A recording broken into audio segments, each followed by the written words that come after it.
ताज़ा घडामोडी पाहण्यासाठी आमच्या चॅनलला सबस्क्राईब करा, लाईक करा, शेअर करा आणि बेल आयकॉनला प्रेस करा.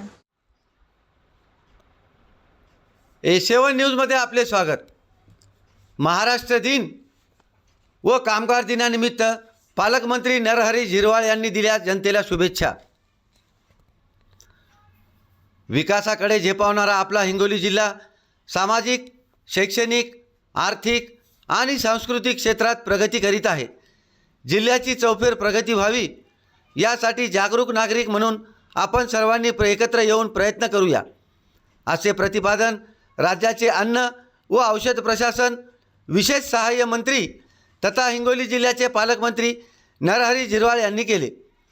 येथील संत नामदेव कवायत मैदानावर पालकमंत्री नरहरी झिरवाळ यांच्या हस्ते मुख्य शासकीय ध्वजारोहण कार्यक्रम संपन्न झाले.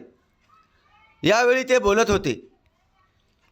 यावेळी आमदार डॉक्टर प्रज्ञाताई सातव, आमदार तानाजी मुटकुळे, माजी आमदार रामराव वळकुते, जिल्हाधिकारी राहुल गुप्ता, अप्पर पोलीस अधीक्षक अर्चना पाटील, जिल्हा परिषदेचे अतिरिक्त मुख्य कार्यकारी अधिकारी अनुप शेंगुलवार, अप्पर जिल्हाधिकारी अनिल माचेवाड, निवासी उपजिल्हाधिकारी अभिमन्यू बोधवड, जिल्हा ग्रामीण विकास यंत्रणेचे प्रकल्प संचालक नामदेव केंद्रे, उपजिल्हाधिकारी मंजुषा मुथा, उपविभागीय अधिकारी समाधान घोटुकडे, उपमुख्य कार्यकारी अधिकारी अनंत कुंभार, गणेश वाघ, केशव गड्डापोड यांची यावेळी प्रमुख उपस्थिती होती.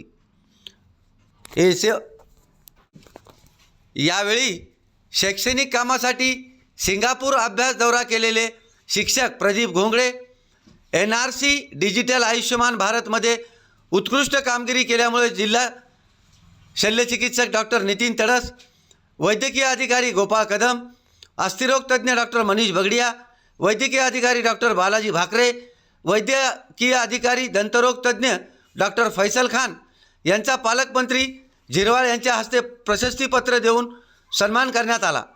तसेच उत्कृष्ट कामगिरी केलेले पोलीस उपनिरीक्षक साहेबराव कसबेवाड, पोलीस गौसखान पठाण, माझी वसुंधरा अभियानात द्वितीय क्रमांक मिळाल्यामुळे मुख्याधिकारी अरविंद मुंडे, जलसंपदा विभागाचे कार्यकारी अभियंता अण्णाराव कांबळे, उपअभियंता कृषक तांबळे यांचा मान्यवरांच्या हस्ते प्रशस्तीपत्र देऊन गौरव करण्यात आला.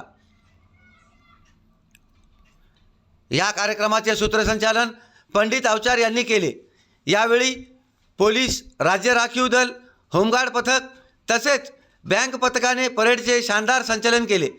या प्रसंगी शासकीय वैद्यकीय महाविद्यालयाचे अधिष्ठाता डॉक्टर मुनगल, जिल्हा अधीक्षक कृषी अधिकारी डॉक्टर राजेंद्र कदम यांच्यासह